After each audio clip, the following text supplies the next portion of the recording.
Gold, trusted gold buyers. మీరు తాకట్టు పెట్టిన బంగారాన్ని విడిపించి ఈ రోజు ఉన్న మార్కెట్ ధరకు కొనబడను.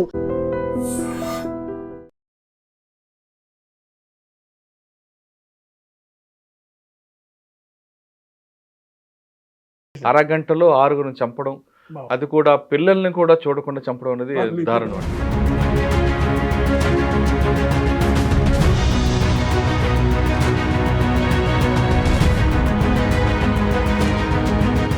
తర్వాత జరగాల్సిన ప్రొసీజరు వీడేం చేస్తున్నాడు, వాడి మీద అబ్జర్వేషన్ లేకపోవడం, విజిలెన్స్ లేకపోవడం వల్ల ఈ ధారణకు వచ్చిందా, లేదు పోలీసులు కరెక్ట్గానే చేశారనుకోవచ్చు?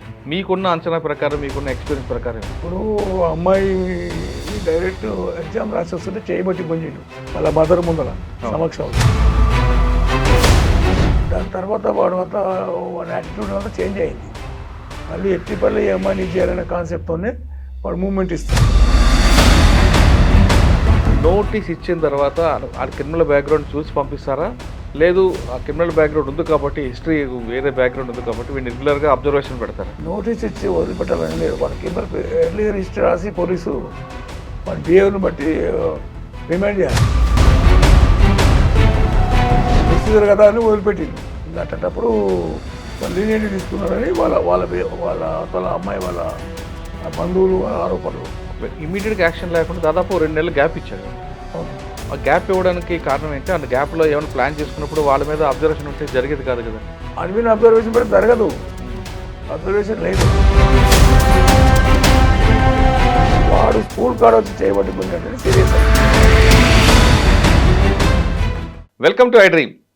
షాబాద్ కేసులో పోలీసు ల్యాబ్స్ ఉందా, పోలీసుల యొక్క ప్రొసీజర్ ల్యాబ్స్ కనిపిస్తున్నాయా, లేదు కరెక్ట్గా ఇన్వెస్టిగేషన్ చేశారా అన్న విషయం మనతో మాట్లాడడానికి రిటైర్డ్ ఎస్పీ డాక్టర్ సర్వేశ్వరరెడ్డి గారు ఉన్నారు. ఆయన అడిగి క్లారిటీగా తెలుసుకుందాం. సార్ నమస్తే అండి. నమస్తే. షాబాద్ కేసు అంటే అసలు తెలంగాణ రాష్ట్రం కాదు, పక్క రాష్ట్రాలు కూడా ఒకసారి అరగంటలో 6గురిని చంపడం, అది కూడా పిల్లల్ని కూడా చూడకుండా చంపడం అనేది దారుణం అండి. అంటే వాడు మైండ్ సెట్ ఎలా ఉంది, వాడు సైకోవా కాదనేది, ఏ స్థాయిలో వాడు సైకో అనే విషయం కూడా మనకు అర్థమవుతుంది. ఈ కేసులో పోక్సో కేసులో వాడు పట్టుకున్న సెక్షన్ 351తో పాటు ఒకటి పెట్టారు. అది బిలో 7 years కాబట్టి వాడికి మీరు నోటీస్ ఇచ్చి పంపించారు, అది వాడు రైట్. కానీ తర్వాత జరగాల్సిన ప్రొసీజరు వీడేం చేస్తున్నాడు, వాడి మీద అబ్జర్వేషన్ లేకపోవడం, విజిలెన్స్ లేకపోవడం వల్ల ఈ ధారణకు వచ్చిందా, లేదు పోలీసులు కరెక్ట్గానే చేశారనుకోవచ్చా? మీకున్న అంచనా ప్రకారం, మీకున్న ఎక్స్పీరియన్స్ ప్రకారం. ఇప్పుడు అమ్మాయిని డైరెక్ట్ ఎగ్జామ్ రాసి వస్తుంటే చేయబట్టి పొందిండు వాళ్ళ మదర్ ముందర సమక్షంలో. కూర్చొని పోయి కంప్లైంట్ చేసిండ్రు. సరే వాళ్ళు ఎఫ్ఐఆర్ కట్టుకున్నారు. అది బిలో 7 years కనుక నోటీస్ పారిపోయాడు. దాని తర్వాత వాడి యాటిట్యూడ్ అంతా చేంజ్ అయింది. మళ్ళీ ఎట్టిపల్లి ఈ అమ్మాయిని చేయాలనే కాన్సెప్ట్తోనే వాడు మూమెంట్ ఇస్తున్నాడు. అప్పుడు అమ్మాయి వాళ్ళ మామ వీళ్ళందరూ స్టేషన్కి అడిగారు. ఎవరు రమేష్ ఎస్ఐ అట. నవ్విండు సార్ అని చెప్తున్నాడు. మేము పోయి అడుగుతుంటే ఎస్ఐ నవ్వుతున్నాడు అని చెప్తున్నాడు. మరి ఎందుకు నవ్విండు అనేది ఆ ఎస్ఐకి తెలవాలి, ఆయనకి తెలవాలి. కానీ ఆ సందర్భం వాళ్ళ మామ ఏమడిగారు ఎస్ఐకి? ఏం సార్ మీరు వాడిని పట్టుకురాకపోతుంది, మమ్మల్ని ముందర కౌన్సిలింగ్ చేయపోతుంది, ఏం చేయపోతుంది, వాడు ఇట్లా వచ్చి అట్లా వెళ్ళిపోయాడు, వాడి ప్రవర్తనలో చేంజ్ రాలేదు, మళ్ళీ ఆ పిల్లకి డాగేస్తున్నాడు, భయపెడుతున్నాడు అనేది ఆ ప్రస్తావన తీసుకొచ్చాడు ఎస్ఐ గారి ముందు. తీసుకొచ్చినప్పుడు తిరుగుతున్నామా దొరుకుతున్నాడు. లేదు సార్ ఈయన్ని షాబాద్లో తిరుగుతున్నాడు, నేను చూసిన ఇప్పుడు చూసే మీ దగ్గరికి వచ్చాను అంటే అట్లా పట్టుకుంటాం లే అని అన్నాడట.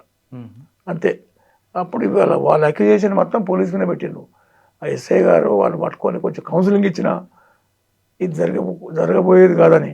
వాడు కొంచెం క్రిమినల్ బ్యాక్గ్రౌండ్ కూడా ఉంది. ఇంతకుముందు కేసులో జైలుకు వచ్చినట్టు రకరకాల చరిత్ర ఉంది దానికి. ఇక కారులో తీసుకుపోయాడు. కారు ఒకటి ఎట్లా వచ్చేటాడు అనేది క్వశ్చన్. ఆ పాపను ఎవరైతే లవ్ స్కూల్ కాడికై ఒత్తిడి పెట్టిండు బాగాడు. దాన్ని చేస్తావా, చెవిని కాదిస్తా, పొలం రాసిస్తా, కోట్ల రూపాయలు ఇస్తాను ప్యాంపరింగ్ చేసిండు బాగానే. కాకపోతే ఏంటంటే ఆ అమ్మాయి ఒప్పుకోలేదు, మంచి అమ్మాయి.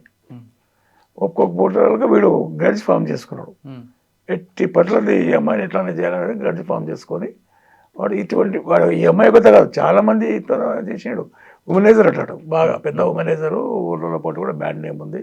వాని గురించి చెప్పడానికి కూడా సర్పంచ్ వాళ్ళంతా భయపడుతున్నారు. ఎందుకంటే 6 murders ½ an hour చేసినట్టే ఏ టైప్ ఆఫ్ క్రిమినల్ ఉంటాడు చెప్పండి. అందుకొరకు వాళ్ళలో మార్పు రాలేదు, ఇంకా మార్పు రాలేదు. ఇక వాడు ఈ పని చేసినాక తప్పించుకుంటున్న కాన్సెప్ట్లో మళ్ళీ పోయాడు. వాడు చేయబట్టి పోయాడు, మళ్ళీ కంప్లైంట్ చేసాడు, రకరకాలుగా వేధిస్తున్నాడు. అమ్మాయి స్కూల్కి వెళ్ళి వచ్చేది ఇంటి ముందు సీసీ కెమెరా ఉంది, కెమెరాలో చూసుకొని పోయినాడు. రాజ్కుమార్ కానీ మర్డర్ చేసి ఇన్ని మర్డర్లు అనేది చాలా సెన్సేషన్ అది, ఈ మధ్యలో లేకుండా. సార్ ఆ కేసు గురించి మనం కాస్త పక్కన పెడదాం. జనరల్గా ప్రొసీజర్ ఏముంటుందండి?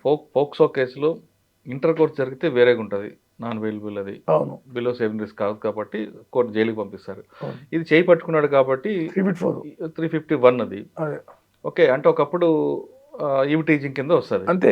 అందులో 7 years బిలో కాబట్టి సెక్షన్ నోటీస్ ఇచ్చారు. అంతే. నోటీస్ ఇచ్చిన తర్వాత ఆ క్రిమినల్ బ్యాక్గ్రౌండ్ చూసి పంపిస్తారా, లేదు ఆ క్రిమినల్ బ్యాక్గ్రౌండ్ ఉంది కాబట్టి, హిస్టరీ వేరే బ్యాక్గ్రౌండ్ ఉంది కాబట్టి వీళ్ళు రెగ్యులర్గా అబ్జర్వేషన్ పెడతారా? నోటీస్ ఇచ్చి వదిలిపెట్టాలని లేదు, మనకి ఎర్లియర్ హిస్టరీ రాసి పోలీసు మన బిహేవియర్ని బట్టి రిమాండ్ చేయాలి. అది రిమాండ్ చేయదని ఎక్కడ లేదు, పోలీస్కి డిస్క్రిప్షన్ అది. అర్నేష్ కుమార్ జడ్జిమెంట్లో సుప్రీంకోర్టు ఇచ్చింది, description of the police. 7 years below punishment ఉంటే బెయిల్ ఇచ్చి వదిలిపెట్టమని చెప్పింది. తర్వాత సెకండ్ ప్యారల్ వచ్చేసి డిస్క్రిప్షన్ ఆఫ్ పోలీస్ తప్పించుకుంటాడు, అని క్రిమినల్ బ్యాక్గ్రౌండ్ అది. ఇంతకుముందు కేసులు 1-2 కేసులు రాసి మళ్ళీ వేరే సస్పెక్ట్ ఉంది ఫెలో అని మనం రాసేసి పంపిస్తే బెయిల్ రాదు, వెళ్ళిపోతుంది. అట్లా చేయలేదు, తర్వాత అవన్నీ వదిలిపెట్టి, అంటే ప్రొసీజర్ కదా అని వదిలిపెట్టిండ్రు. ఇంకా అట్టప్పుడు వాళ్ళు లీనియర్టీ తీసుకున్నారని వాళ్ళ వాళ్ళ వాళ్ళ తల అమ్మాయి వాళ్ళ బంధువులు వాళ్ళ ఆరోపణలు. మేము ఒకవేళ బయట పంపించాడు అనుకోండి, పంపించారు, ఇమీడియట్గా యాక్షన్ లేకుండా దాదాపు 2 నెలలు గ్యాప్ ఇచ్చాడు. అవును, ఆ గ్యాప్ ఇవ్వడానికి కారణం ఏంటి? ఆ గ్యాప్లో ఏమైనా ప్లాన్ చేసుకున్నప్పుడు వాళ్ళ మీద అబ్జర్వేషన్ ఉంటే జరిగేది కాదు కదండి. అన్విన్ అబ్జర్వేషన్ పెడితే జరగదు, అబ్జర్వేషన్ లేదు, లైట్ తీసుకున్నారు. ప్రొసీజర్ వస్తాయి కదా, పోతారు కదా, ఇటువంటి కేసులు వస్తుంటే పోతుంటాం అనేది ఒక కాన్సెప్ట్ తీసుకొని వాడు స్కూల్ కాడ వచ్చి చేయబట్టి గుంజంటే సీరియస్, అది ట్రాక్ చేసి కేసు పెట్టి రిమాండ్ చేసేది ఉంది, చేయలేదు. ఇది పోలీసు లెక్కన పోలీస్ ఫెయిల్యూర్ అంటారా? 100%. అంటే ఇంకొకటి హిస్టరీ తీసుకుంటే ఆ అబ్బాయి కన్నా అమ్మాయి, ఇప్పుడు ఎవరైతే మ్యారేజ్ అయిందో ఆ అమ్మాయి వయసు ఎక్కువ. అవును, ఆ అమ్మాయిని ప్రేమించి పెళ్లి చేసుకోవడం, యాటిట్యూడ్ డిఫరెన్స్ కనిపిస్తుంది కదా. అటువంటిప్పుడు వీళ్ళ నాలెడ్జ్ లేదా? లేదు మీరు అన్నట్లుగానే ఏమో చాలా కేసులు ఉంటాయి అటువంటిది రొటీన్ మ్యాటర్ అనుకున్నట్లు చాలా కేసులో రొటీన్ మ్యాటర్లు వస్తుంటాయి పోతుంటాయి అనే కాన్సెప్ట్ కింద బెయిల్ బెయిల్ ఇవ్వాల్సి వస్తుందని చెప్పేసి బెయిల్ నోటీస్ ఇచ్చి పంపారు. అంతే తప్ప పోలీస్ ఆ యాంగిల్ ఇంకా అక్కడి వరకు కరెక్టే, కానీ వీని యాక్ట్ను పరిశీలించినప్పుడు పోలీస్ కొంచెం సీరియస్ రెస్పాండ్ అయ్యేది. అట్లా మీరు ఉన్నప్పుడు ఇలా ఇటువంటి కేసులో ఏం చేసేవారు? అప్పట్లో ట్రీట్మెంట్స్ వేరే ఉండేవి, ఇప్పుడు ట్రీట్మెంట్ లేవు. కమ్యూనిటీ పోలీసింగ్, ఆ పోలీసింగ్లోకి ఇట్లే నడుస్తాయి, క్రైమ్ పెరుగుతుంది. తర్వాత విచిత్రం ఉంది, ఎఫ్ఐఆర్ కడతారు కొన్ని పోలీసులు. నేను మా ఏరియాలో పెద్ద మంది పోలీసులు కంప్లైంట్ ఇస్తే థెఫ్ట్ అయిందని ఎఫ్ఐఆర్ కట్టాలి, నేను ఇస్తే. ఇంకొక కేసు మా ఊళ్ళోనే అయింది, మాదే. డ్రిప్ పైపులు కట్ చేసుకెళ్ళిపోయి మంచాలకు కలుపుకున్నారు. వాళ్ళ పోలీసులు కంప్లైంట్ ఇస్తే వాడు ఐ విట్నెస్ ఎగ్జామ్ చేయలే, ఎవరు చేయలే. పంచనామాలే చెట్లు 70 చెట్లు చనిపోయినాయి, మామిడి చెట్లు. చెప్పేదానికి ఒక కేసు కట్టిండ్రు, వాళ్ళు ఫార్మల్ వేసి బెయిల్ ఇచ్చి పంపించారు. వాళ్ళు కంటిన్యూ చేస్తూ ఉన్నారు, చేసుకుంటుండే. లాస్ట్కు మొన్న అడ్మిట్ చేయించారు పోలీసు. 2 సంవత్సరాలు జైలు, 2,000 రూపాయలు జుర్మానా వేసింది కోర్టు. బీదోళ్ళని 2 వరి కోత మిషన్లు ఉన్నాయి, ట్రాక్టర్లు ఉన్నాయి, మోటార్ సైకిల్ ఉన్నాయి, 110 కోట్ల ప్రాపర్టీ ఉంది. ఆ పోలీసు టోటల్ నెగ్లెక్ట్గా బిహేవియర్ అయిపోయింది. నేను పోయించిన 1000 మంది ఎందుకు అని అట్లానే ఇట్లా నేను ఎస్పీ మేడం కూడా రిపోర్ట్ పెట్టాను. మళ్ళీ ఏం యాక్షన్ తీసుకున్నారో మరి కదా, ఐ డోంట్ నో. సరే, మీరు సర్వీస్లో ఉన్నప్పుడు, మీరు రాజా నగర్ ఆ ప్రాంతం చేసినప్పుడు ఇటువంటి కేసు వచ్చింది అనుకోండి మీ దగ్గరికి, మీరు అప్పుడు ఎలా ట్రీట్మెంట్ చేసేవారు? ట్రాష్ చేస్తా, ట్రాష్. వాడు మళ్ళీ జిందగీలో అఫెన్స్ చేయకూడదు. ఇది హీనియస్ అండి. తల్లి ముందర కూతురు చేయబట్టుకుని కుదరడం అంటే అది అంతకైనా ఎంత గట్స్ ఉండాలి, ఎంత గట్స్ ఉండాలి. నిర్దాక్షిణ్యంగా వాడు కూర్చున్నారు అంటే వాళ్ళు ఏం చేయలేని పరిస్థితి. ఇటువంటి కేసులు వచ్చాయి మీకు అప్పట్లో? మస్తు వచ్చినాయి, మస్తు అయినాయి. ఏం ఏ విధంగా అంటే వాళ్ళని అరెస్ట్ చేసి ఈవ్ టీజింగ్ కేసులో పంపించేవారా, లేదు కౌన్సిలింగ్ చేసేవారా? కౌన్సిలింగ్ అనేది సెకండ్ ఆస్పెక్ట్. కౌన్సిలింగ్ పెడితే ఎవడినాడు, పోలీసు వాళ్ళు అంత మీద ఇలా పని అయిపోయింది అని చెప్పేసి డ్రామా. ఎక్కడ ఏది ఉపయోగించాలో అది ఉపయోగించాలనుకోండి. ఇప్పుడు వాడంతా ఓపెన్గా బరి తెగించి ఇంటి నుంచి డాగులేసి చేతులు బట్టి గుంజుకపోతున్నాడు అంటే మరి దాంట్లో కౌన్సిలింగ్ తర్వాత చెయ్యి, జైలు పంపించేసి వచ్చిన కౌన్సిలింగ్ చెయ్యి. నువ్వు పంపపోతావు కదా, పంపాలే. జైలు మీ దగ్గరికి అటువంటి అక్యూజర్ వస్తే మీ యాటిట్యూడ్ ఎలాగుండేది? మా యాటిట్యూడ్ ఇంక చెప్తే త్రాష్, మళ్ళీ చేయకూడదు లైఫ్లో. వాడు వాళ్ళ ఆడపిల్లకి కన్నెత్తి చూడకూడదు, అలాంటి ట్రీట్మెంట్ ఇస్తుండే మేము. అంటే ఏం చేసేవారు? ట్రీట్మెంట్ ఇస్తుండే ఏం ట్రీట్మెంట్ చేసేవాళ్ళు అంటే అది రకరకాలు ఉంటాయి కదా, రకరకాలు ఉంటాయి, మాటలతోనా చేతులతోనా? అన్ని రకాలు ఉంటాయి. ఇప్పుడు వాళ్ళు క్రిమినల్ టెండెన్సీ ఉంటాడు, భయపడండి, వాడు హార్డ్ బిహేవియర్ ఉంటుంది. అది మనం దాన్ని అబ్జర్వ్ చేసి వాడిని రిమైండ్ చేసింటే అట్లీస్ట్ వీళ్ళు రిమైండ్ చేసింటే కూడా. అంటే అప్పట్లో పోలీసులు కొట్టకూడదని రూల్ ఉందంటున్నారు కదా. A police officer can use the minimum force depend upon the resistance of the accused person. It extends up to right of private defence. కొట్టకూడదని ఏం లేదు, సిఆర్పిస్లో ఉంది. మనం అరెస్ట్ రెసిస్టెన్స్ చేసినప్పుడు అరెస్ట్ రెస్టారెంట్ చేసినప్పుడు కొట్టచ్చు, కానీ వాడు వచ్చి మీ దగ్గర కూర్చున్నప్పుడు మీరు కొట్టడం అనేది ఆలోచన ఎందుకు? మ్యారేజ్ అలా వచ్చి కూర్చొని కాదు కదా పోలీస్ స్టేషన్. అది కొంచెం అక్కడ ఒక రకమైన వాతావరణం ఉంటుంది పోలీస్ స్టేషన్లో. కూర్చోబెట్టామని కాదు, కానీ కూర్చున్నంత మాత్రం పోలీసులు అండర్ ఎస్టిమేట్ అయ్యేది కదా. కానీ నేను వచ్చి ఇప్పుడు మీరు ఇటువంటి కేసు వచ్చినప్పుడు తప్పు అయిపోయింది ఇంకోసారి చేయనంటే ఏం చేస్తారు? అట్లా వదలకూడదు కూడా. తప్పు అయిపోయిందంటే ఒకరి కూతురు చేయబట్టుకొని కొంచెం తప్పు అయిపోయింది అంటే అది ఎట్లా ఇట్ ఈస్ పాడన్ క్షమించడం నేరం. అది ఎలా చేసేవారండి? ఇప్పుడు ఎలాగ మీరు రిటైర్ అయిపోయారు కాబట్టి ఇప్పుడు ఏం కేసులు లేవు కాబట్టి చెప్పండి. అసలు అటువంటి కేసు వచ్చినప్పుడు ఒకటి ఎగ్జాంపుల్ చెప్పండి. సాలిడ్గా ట్రీట్ చేస్తుంటామని, ట్రీట్ చేసి పంపించేసి జైలుకి పంపించేస్తుంటే మళ్ళీ బయటకు వచ్చేవాడు అఫెన్స్ కాదు ఇట్లా మళ్ళీ చూడకుండా ఆ ట్రీట్మెంట్ ఉంటుంది అట్లా చేస్తుంది. కానీ అది కూడా భయపడకుండా మళ్ళీ రెండోసారి చేశాడు, అప్పుడు ఏం చేస్తారు? రెండోసారి చేయరు. నా దమాలో చేయలే, నా దమాన ఫర్ మై కన్సర్న్ రెండోసారి అనేది మర్చిపోవాలి. నాది కానీ మా శివరామకృష్ణ కానీ వీళ్ళందరూ ఉన్నారు కొంతమంది ఈ జమాన్లో చేయరు. నీవు కూడా చూసినావు మురళి, నవంబర్ అంత పెద్ద గొడవలు. ఒకసారి మనం వెనక్కి వెళ్దామండి. మీ దగ్గరికి వచ్చి సార్ నాకు ఈ అబ్బాయి కంప్లైంట్ ఇచ్చాడు, నాకు రోజు వేధిస్తున్నాడు అని చెప్తే వాడిని పట్టుకొచ్చి మీరు ప్రొడ్యూస్ చేస్తారు. చేయగానే మీరు యాక్షన్ ఎలాగుంటుంది అంటే లేని కోపాన్ని తెచ్చుకుంటారా, లేదా అప్పటికే ఒక అమ్మాయిని చేపట్టుకున్నాడు కదా కోపంతో బరిగిపోతుంటారు? లేదు, వాడు ఎలాంటి పరిస్థితుల్లో పట్టుకున్నాడు, ఇంటెన్షన్లో పట్టుకున్నాడు అంతా మాట్లాడతాం. ఫస్ట్ మాట్లాడినా వాళ్ళని మాట్లాడుతూ అబ్జర్వ్ చేస్తాం, టెండెన్సీ ఎట్లా ఉంది, బిహేవియర్ ఎట్లా ఉంది, ఎర్లియర్గా ఏమన్నా ఉన్నాయా, ఫ్యామిలీ ఎట్లా ఉంటాడు, ఊళ్ళో ఎట్లా ఉంటాడు తెలుసుకుంటాం. తెలుసుకోవడం కాదు, తెలుసుకున్న తర్వాత ట్రీట్మెంట్ స్టార్ట్ అవుతుంది. లెగ్గానే ఒకటి ఇస్తారా ట్రీట్మెంట్ అయితే police officer can use the minimum force అనే వర్డే చెప్పినాను. సిఆర్పిస్లో క్లియర్గా ఉంది. It extend up to private defence అంటే రైట్ ఆఫ్ ప్రైవేట్ డిఫెన్స్లో ఎదుటి వ్యక్తిని చంపడానికి వస్తుంది, అతని వ్యక్తిని కాల్ చేసే పవర్ ఉంటుంది. అవును, అంతే. కానీ ఈవ్ టీజింగ్ కేసుల్లో మీరు ఆ విధంగా కొట్టడం వల్ల వాడి మనసులో ఒక ముద్ర పడుతుంది. ఒక అమ్మాయి నా మీద కంప్లైంట్ ఇచ్చింది, పోలీసు వాళ్ళని కొట్టారు కాబట్టి ఈ అమ్మాయిని ఏమైనా చేయాలి అని మనసులో పెట్టుకుంటాడని కొంతమంది ఆఫీసర్లు కొట్టకుండా నచ్చచెప్పి పంపిస్తారు. ఇది ఈ ఫార్మాట్ కరెక్ట్ అంటారా, ఆ ఫార్ములా కరెక్ట్ అంటారా? ఇది కరెక్ట్ కాదు. నచ్చ చెప్పి పోయినా తర్వాత చూసుకుందాం పోది అని చెప్తే కాదు. అది తోసినాక చెప్పాలి. జైలుకి వచ్చినా మళ్ళీ పిలిపించి కౌన్సిలింగ్ అప్పుడు ఇవ్వాలి. ముందు కౌన్సిలింగ్ ఇవ్వద్దు, కౌన్సిలింగ్ మస్ట్. కాకపోతే జైలుకి వచ్చినాక ఇస్తే మనకు కొంచెం అర్థమైంది, అరే అనవసరం మళ్ళీ మంచిగా మాట్లాడాలి కౌన్సిలింగ్ ఇవ్వాలి. కానీ చట్టం ఏం చెప్తుందంటే మీకు ఈవ్ టీజింగ్ కేసులో అరెస్ట్ చేసి జైలుకి పంపంటుంది, ఓకే. కానీ ఆ విక్టిమ్ ఏముంటుందో నాకు ఇన్స్టెంట్ జస్టిస్ కావాలంటది. ఇప్పుడు చూసి ఈ రెండిట్లో దేని మీరు ఎక్కువ పాటిస్తారు? ఇది విక్టిమ్ పోలీసే కదా ఇన్స్టెంట్ జస్టిస్, వేరే జస్టిస్ ఎవరు లేరు. ఇప్పుడు వాడిని కోర్టు పంపింటే వీళ్ళకి కూడా మాట్లాడే స్కోప్ లేదు కదా. కోర్టు పంపొద్దని సుప్రీంకోర్టు జడ్జిమెంట్ ఏం లేదు. అది డిస్కషన్ ఆఫ్ ది పోలీసు తెలుసుగా మొదలు ఎన్ని కేసులు. కానీ ఆయన కోర్టుకు వెళ్ళాడు, బయటకు వస్తాడు, మళ్ళీ వాళ్ళ ముందు తిరుగుతున్నప్పుడు వాళ్ళు కొంచెం ఇదవుతుంది కదండి, అరే నన్ను ఏడిపించినట్టు ఇంకా తిరుగుతున్నాడు అని. తిరుగుతున్నాడు అంటే మన కోర్టులో పనిష్మెంట్ జైలు రాస్తే జైలుకి పోతాడు అంతే. బయటకు వచ్చి తిరుగుతాడు. చంపడం కాదు కదా, అటువంటి క్రైమ్ కాదు కదా. కాకపోతే చూడండి ఈ నెగ్లిజెన్స్ అనేది ఎంతవరకు దారితీసింది. రిమాండ్ చేసింటే వాళ్ళకు పోలీసు బదనమయ్యే సోర్స్ లేకుండా వాళ్ళ మామ డైరెక్ట్ మాట్లాడుతున్నారు, వాళ్ళ అత్త మాట్లాడుతుంది. పోలీసులు కరెక్ట్ చర్య తీసుకుంటే ఇది కాదు మా చావు కారణం పోలీసులు అంటున్నారు, డైరెక్ట్ అంటున్నారు, మీడియాలో టీవీలో అంటున్నారు. అంటే పోలీస్ వ్యవస్థ ఎందుకంటే ఇలాగా ఈ విధంగా ప్రజలకి పోలీసు మధ్య గ్యాప్ వస్తుంది, ఎందుకు చులకన అవుతున్నారు? అంటే ఏది జరిగినా సాధారణంగా పోలీస్ మీద బురదేయడం అనేది ప్రతి ఒక్కరు ఏ జరిగినా ఏరు కరెక్ట్ ఉండే ఆఫీసర్ కరెక్ట్ చేస్తే ఎవరేరు, చేసే ఆఫీసర్ లేరు కదా.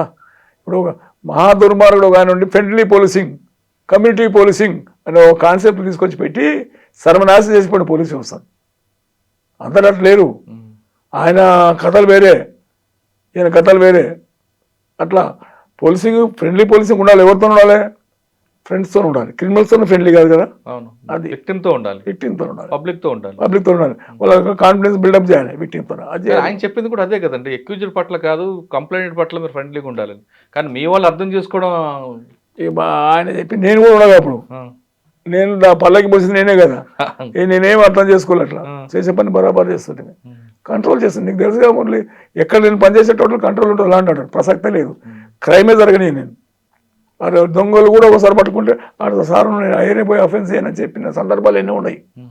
మరి రాజేంద్ర రాకుండా మా వాళ్ళు అట్లాగా అంతేగా మురళి. అంటే ఇటువంటి సంఘటనలు జరగకుండా ఏం చేయాలండి మనం? ఏం చేయాలంటే ఇప్పుడు విలేజ్ విన మన గ్రిప్ ఉండాలి. కాళ్ళు ఉంటే కాళ్ళు మీద గ్రిప్ ఉండాలి. బ్యాడ్ హ్యాట్స్ ఎవరు, చెడ్డోళ్ళు ఎవరు, మంచోళ్ళు ఎవరు తెలుసుకున్నారు. వాళ్ళు కొంతమంది నైట్ టైం పెట్రోలింగ్ కూడా స్టాండర్డ్ ఉండాలి. రాత్రి వచ్చి చౌరస్తల మీద నిలబడి 12-1 గంట వరకు నిలబడి చిట్ చాట్ చేసుకుంటున్నారు. అప్పుడు వ్యూస్ ఎక్స్చేంజ్ అవుతాయి యూత్లో. ఆ సందర్భాల్లో వాడు పాల్గొనడానికి ఛాన్సెస్ ఎక్కువ ఉంటాయి క్రైమ్ జరగడానికి. దాంట్లో ప్రివెంట్ చేయాలి. కానీ అర్ధరాత్రి తిరగడంలో అప్పట్లో ఎవరైనా తిరిగితే పట్టుకురావడం, డిటైన్ చేయడం లేదా బైండ్ ఓవర్ చేయడం ఇలా సంఘటన ఉండేది. ఇప్పుడు అది క్రమేపీ తగ్గిపోయింది. దాని కారణం ఏమనుకోవచ్చు? అదే ఫ్రెండ్లీ పోలీసింగ్. పట్టించుకునే పరిస్థితి లేదు. అది పోలీసుగా యాక్ట్ కావాలి. గౌరవ ముఖ్యమంత్రి గారిని ఒకటే రిక్వెస్ట్ చేస్తున్నా, పోలీసులో నిర్వీర్యత పెరిగింది, నిర్లిప్తత పెరిగిపోయింది. అసలు ఎఫ్ఐఆర్ కట్టడానికి కూడా వాళ్ళు భయపడుతున్నారు, కడతలేరు. అలాంటి దాంట్లో దృష్టిలో పెట్టుకొని మా డీజీ గారు కూడా మంచి డీజీ ఉన్నాడు ఇప్పుడు, ఆనంద్ సారు. మరి చెప్పి ఎఫ్ఐఆర్ ఏ కంప్లైంట్ అని ఎఫ్ఐఆర్ కడితే సగం కేసు వెళ్ళిపోతుంది అవతలలో. కానీ ఎఫ్ఐఆర్ కడితే క్రైమ్ రేట్ పెరుగుతుంది, నా స్టేషన్లో ఎక్కువ క్రైమ్ ఉందని ఆఫీసర్లు తిడతారని కొంతమంది ఆఫీసర్లు. క్రైమ్ వర్క్ చేస్తే మళ్ళీ క్రైమ్ పెట్టారు కదా. కంప్లైంట్ ఇస్తే కంప్లైంట్ కేసు కట్టకపోతే పోలీసు వాళ్ళు ఇంత అని చెప్పి అతను పోయి మర్డర్ చేయడా? అట్లా కూడా జరుగుతుంది. ఆలోచన రావట్లేదు కొంతమంది. నీ స్టేషన్లో పెర్ మంత్ 13-40 ఉండేది గతంలో. ఇప్పుడు ఏంటి, నువ్వు వచ్చిన తర్వాత 50-100 వచ్చింది, నువ్వు అన్ఫిట్ ఫర్ డిపార్ట్మెంట్, ఇటువంటి మాటలు వస్తున్నాయని వాళ్ళు కూడా ఎఫ్ఐఆర్ కట్టకుండా కాంప్రమైజ్ చేసి పంపించారు. అంటే క్రైమ్ లేకుండా కంట్రోల్ అయినట్లా, ఎఫ్ఐఆర్ కట్టకుండా కంట్రోల్ అయినట్లా. అది కంట్రోల్ అయినట్లంటే మనకి అందరు కట్టకుండా ఉంటారు. ఇప్పుడు నేను చెప్తే కదా, నాకే జరిగింది. పెద్ద మంత్రి పోలీస్ వనపర్తి జిల్లాది, ఎఫ్ఐఆర్ కట్టలేరు. సార్ మన దగ్గర సిస్టంలో ఫైనల్ పనిష్మెంట్ కన్నా ప్రొసీజర్ పనిష్మెంటే ఎక్కువ జరుగుతుంది. ఫైనల్ పనిష్మెంట్ రాకపోవడం వల్ల ఇటువంటి నేరాలు పెరుగుతాయి అనేది వాస్తవం. అంటే ఇప్పుడు ఏమవుతుందంటే కేసు ఎఫ్ఐఆర్ చేసిన తర్వాత కన్సర్న్ ఇంట్రెస్టెడ్ ఆఫీసర్ ట్రాన్స్ఫర్ అయిపోతారు. 3-4 ఏళ్ళు అవుతుంది ట్రయల్ అయ్యేటప్పుడు. అప్పటికి ఎవరు వస్తారు, ఏదో కోర్టు కానిస్టేబుల్ దయాదాచిన ఆధారపడుతుంది.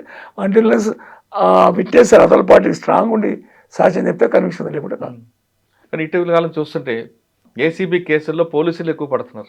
వాళ్ళు ఇట్లా వచ్చిన పోలీసులు ఏం పడతలేరు, ఎక్కడో పడతారు.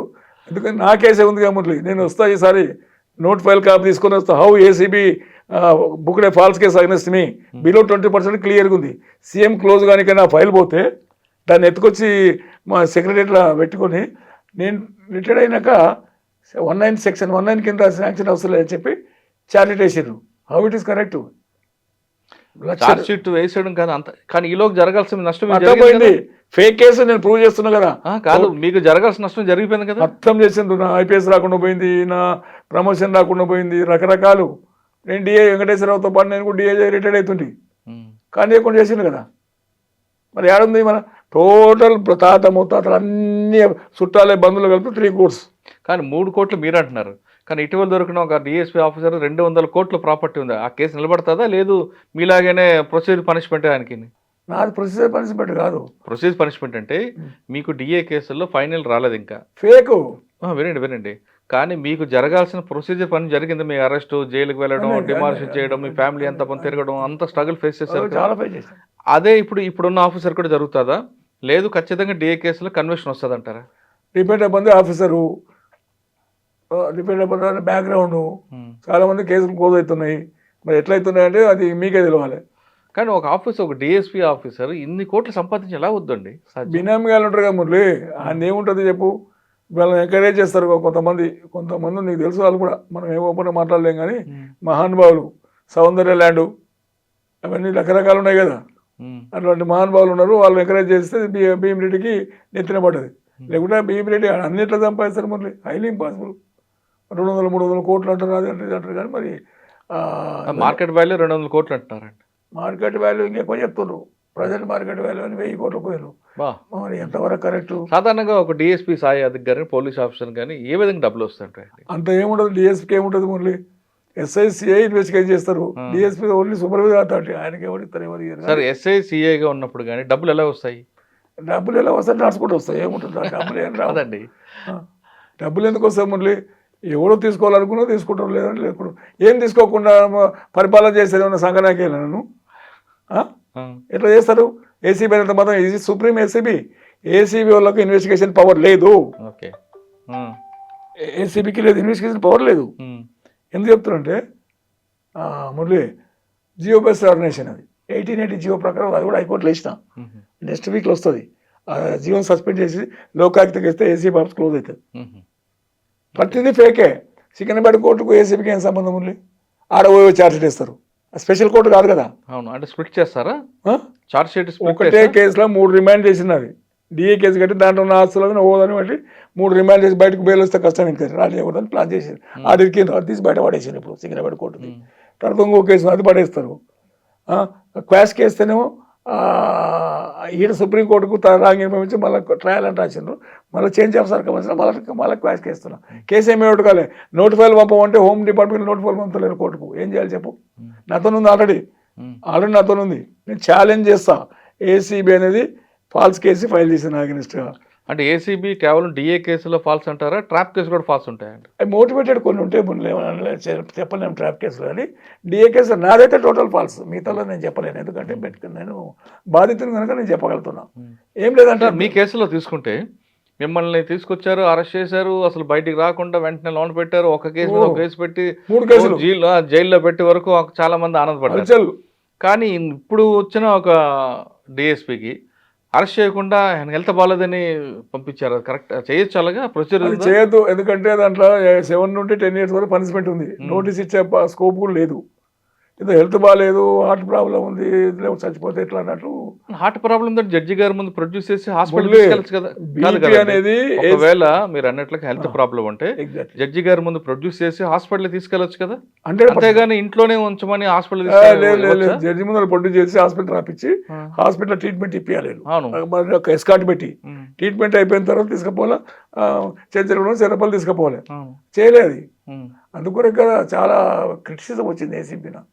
వాళ్ళు చాలామంది చాలా మీడియాలో కూడా వచ్చింది. అది వీళ్ళు ఏమంటారు ఏసీబీ వర్షన్ ఏంటంటే బీపీ 200కు 170 పోయిందంట.